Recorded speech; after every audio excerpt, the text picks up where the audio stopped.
Kembali kepada ini. And the Lord was with Joseph so that he prosper. Saya mau menjelaskan kepada saudara-saudara, bukti bahwa Anda diurapi oleh Tuhan. Bukti bahwa Anda disertai oleh Tuhan, apapun yang Anda lakukan, berhasil. Yang membuat berhasil bukan kepandaian saudara. Yang membuat berhasil bukan karena Anda hebat, bukan Anda. Yang membuat Anda berhasil karena Tuhan. Kembali kepada teman saya yang kemarin bersaksi kepada saya, Pak, saya ini heran. Dia pegang asuransi apa saja selalu menjadi champion. Dari asuransi ke asuransi champion. Selalu menjadi nomor 1. Dia baru dapat bonus pergi ke Eropa keliling, saudara-saudara. Dan dia menceritakan, saya pengen ngetes hotel yang ditiduri oleh Raja Salman itu kayak apa. Ya kan, dia pergi ke hotel itu, dia sewa, wah luar biasa. Dia punya segalanya. Dan apa yang dilakukan? Berhasil. Dan benar orang ini. Apa saja yang dilakukan berhasil. Dan dia menyadari itu semua karena Tuhan. Amin. Tentu saja Yusuf tidak langsung melihat apa yang dialami sebagai batu loncatan langsung untuk mendapatkan apa yang dia mimpikan. Tidak. Semua lewat proses. Kita semua akan diizinkan Tuhan lewat proses. Anda sedang diproses. Saya sedang diproses. Sampai nanti semua yang menjadi rencana Allah tergenapi melalui kehidupan kita. Kapan kita lulus ujian, Pak? Waktu kita masuk kuburan. Selama kita hidup, kita akan selalu melalui proses. Karena ada begini, saudara-saudara. Grafik kehidupan orang Kristen itu tidak begini. Tidak langsung begini yang dipromosikan Tuhan. Kalau saudara lihat, grafik kehidupannya Yusuf, naik, turun lagi. Naik lebih tinggi, turun lagi. Naik lebih tinggi, turun lagi. Selalu ada bagian-bagian di mana Yusuf harus menghadapi kesulitan demi mendapatkan kenaikan promosi yang berikutnya. Jadi saudara-saudara, kalau Anda sedang diizinkan oleh Tuhan untuk menghadapi situasi seperti itu, terimalah dengan senyum dan dengan bangga, seperti yang dikatakan oleh Yakobus, anggaplah sebagai kebahagiaan, saudara-saudara. Apabila kamu menghadapi berbagai-bagai trial. Saya sudah pernah menjelaskan, antara pencobaan dan ujian itu dua hal yang berbeda. Kalau saudara teliti, kata pencobaan dalam kitab Yakobus, dalam bahasa Inggris ditulis trial, ujian. Ujian itu datangnya dari Tuhan, tujuannya untuk naik kelas. Sama seperti saudara ikut ujian supaya naik kelas. Cobaan itu datangnya dari iblis, tujuannya untuk menjatuhkan. Yusuf diizinkan oleh Tuhan menghadapi trial untuk dinaikkan kelasnya, dinaikkan karakternya, dinaikkan tanggung jawabnya, dinaikkan kepercayaannya, dinaikkan berkatnya, dan dinaikkan potensi hidupnya. Amin. And God was with Joseph. Saya suka kalimat ini. Nanti saudara lihat lagi, ada lagi waktu di penjara. And God was with Joseph. Ketika Tuhan menyertai saudara, semua yang lain yang diperlukan dalam hidup saudara akan menyertai saudara.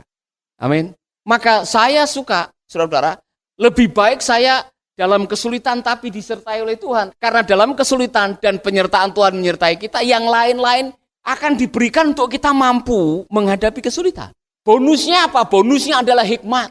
Sehingga kita tidak kekurangan suatu apapun. Apa yang dikatakan oleh Yakobus. Waktu engkau melewati masa sulit dan engkau tabah, engkau belajar dari kesulitan. Kesulitan yang menjadi pembelajaran mendatangkan hikmat. Hikmat itulah yang Anda dapatkan sehingga bisa dipakai untuk menyelesaikan kesulitan-kesulitan yang lain. Maka orang yang punya hikmat tidak kekurangan suatu apapun. Dan Salomo meminta yang benar. Pada waktu ditawari tahta, harta, atau hikmat, dia pilih hikmat. Karena kalau saya punya hikmat, saya bisa menyelesaikan semua yang lain. Punya harta belum tentu bisa menyelesaikan. Punya tahta belum tentu bisa menyelesaikan. Tapi punya hikmat, Anda bisa menyelesaikan. Dan itu hanya didapatkan melalui proses kehidupan yang namanya sekolah penderitaan. Maka bersyukurlah kalau Tuhan izinkan kau menghadapi penderitaan. Supaya waktu nanti dipercaya, saudara tidak lupa seperti kacang yang lupa kulitnya. Amin. Kembali. The Lord was with Joseph so that he prosper. Saya senang sekali dengan kalimat ini, saudara. Bagi saudara-saudara yang selama ini mendapatkan pengajaran yang salah, orang yang diurapi itu seperti apa? Being anointed is that the presence of the Lord is with you. Jadi orang yang diurapi adalah orang yang disertai Allah. Itu saja. Urapan tidak bisa dibuat-buat. Urapan tidak bisa direkayasa. Saudara tidak perlu harus puasa 30 hari 30 malam. Yusuf tidak puasa 30 hari 30 malam, tapi penyertaan Tuhan menyertai dia. Rahasianya di mana? Nanti saya kasih tahu. Tapi saya mengatakan yang selama ini saudara punya salah konsep. Orang yang diurapi itu, saudara-saudara, kalau jalan gemetar. Atau saudara harus pakai jenggot atau membiarkan jenggot saudara panjang. Kemudian rambutnya harus dibuat sedemikian rupa, pakai jubah kebesaran. Dan kalau ngomong harus diatur. Haleluya. Demikianlah firman Tuhan. Oh, haleluya, saudara. Urapan tidak bisa dibuat-buat, mujizat bisa direkayasa katanya. Saya pernah melihat film The Leap of Faith. Sudah ya, itu seperti yang baru jadi isu besar. Ada orang yang pura-pura katanya bisa menyembuhkan orang-orang sakit dan sebagainya. Ternyata direkayasa. Jadi orang-orang yang datang itu sudah diinterview. Kamu sakit apa? Kamu lahir di mana? Namamu siapa? Orang tuamu siapa? Dan ternyata di bagian komunikasi udah kasih earphone, jadi itu orang yang pakai baju biru ada di pojok, itu sakit ini. Anda membuat sesuatu yang bukan dari Tuhan, nanti hukumannya datang dari Tuhan. Akhirnya di dalam film itu mereka ditangkap polisi dan masuk penjara. Leap of faith. Saudara-saudara, mujizat bisa dibuat-buat, tapi urapan yang asli itu datang dari penyertaan Tuhan. Amin. Dan saudara-saudara, saya suka dengan kalimat yang berikutnya. Ayat 3. When his master saw that the Lord was with him, and that the Lord gave him success in everything he did, Joseph found favor in his eyes. Potifar tahu ada sesuatu yang unik dengan Yusuf nih. Agak beda dengan pembantu-pembantu yang lain. Ya kan? Yusuf apa saja yang dikerjakannya berhasil. Pembantu yang lain apa saja yang disentuh rusak. Tapi kalau Yusuf mau reparasi apa, selalu sukses. Kalau dia nanam apa saja selalu tumbuh. Ini pembantu yang lain, apapun yang ditanam mati. Kalau Yusuf disuruh masak, apa saja yang dimasak selalu enak. Pembantu yang lain kalau masak gosong. Sehingga apa saja yang dilakukan oleh Yusuf diamati oleh masternya, oleh tuannya, oleh Potifar. Ada yang unik. Saya tidak tahu berapa lama dia di rumah Potifar. Tapi dalam waktu yang sangat singkat, dia dipercaya. He found favor. Artinya keberhasilannya itu luar biasa. Kalau saudara mengikuti kehidupan Yusuf, kalau waktu itu dia di video kisahnya, mulai dari pasar budak sampai di rumahnya. Sampai di titik ini, saya tidak pernah mendengar Yusuf komplain tentang hidupnya. Saya tidak pernah mendengar Yusuf bersungut-sungut. Saudara temukan ada kalimat bersungut-sungut di dalam kehidupan Yusuf? Tidak ada. Saudara, ini pelajaran yang luar biasa. Ketika engkau mengetahui bahwa Tuhan menyertai saudara, tidak ada ruang untuk bersungut-sungut. Tidak ada ruang untuk komplain. Tidak ada ruang untuk menyerah. Tidak ada ruang untuk kita marah kepada Tuhan. Yusuf disertai oleh Allah. Yang dia lakukan adalah kerja.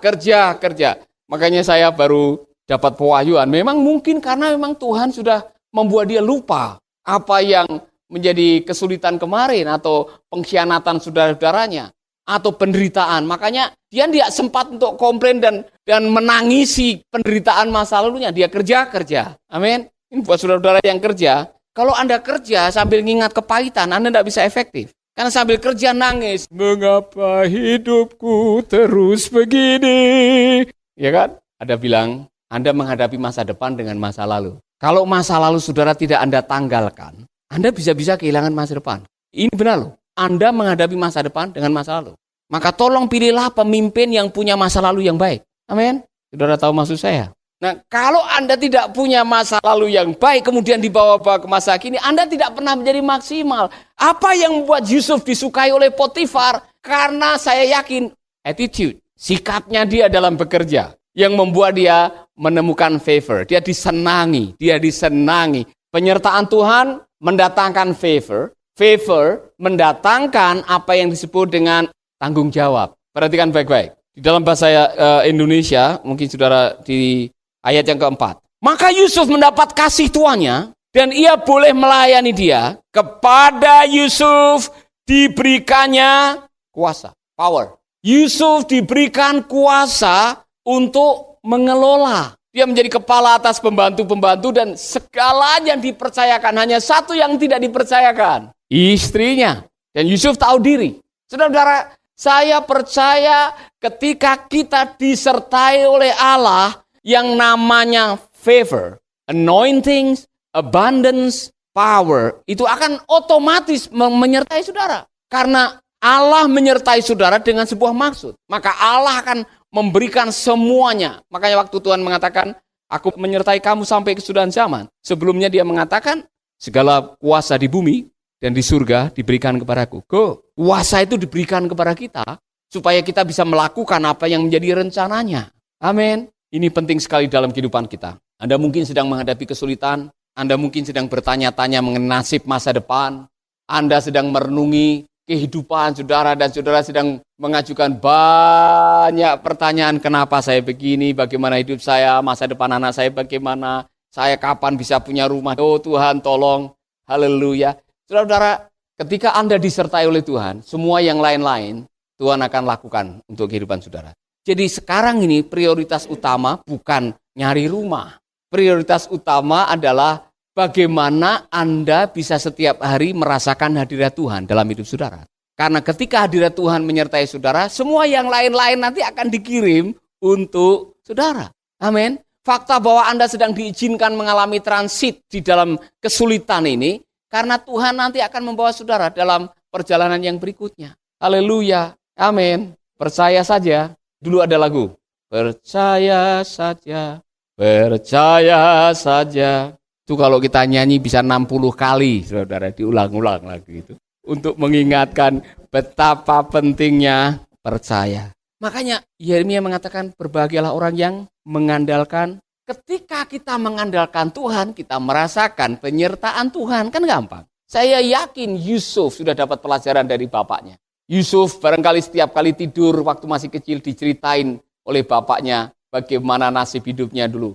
Waktu bapaknya ditipu oleh mertuanya, pada waktu dia harus menghadapi ketakutan, pengalamannya pada waktu dia berjumpa dengan Tuhan. Saya yakin Yusuf mendapatkan cerita dari bapaknya yang namanya Yakub, seorang penipu ulung yang akhirnya bertobat, dipakai oleh Tuhan. Saya yakin karena Yusuf anak kesayangan, saudara. Dan itu yang membekas di benaknya, dan itu yang menjadi pegangan hidupnya, dan itu yang membuat dia berhasil. Saudara bertanya, Pak, bagaimana caranya saya bisa merasakan hadirat Tuhan? Tidak perlu puasa 30 hari, 30 malam. Cukup shift cara berpikir saudara. Karena ada di sini.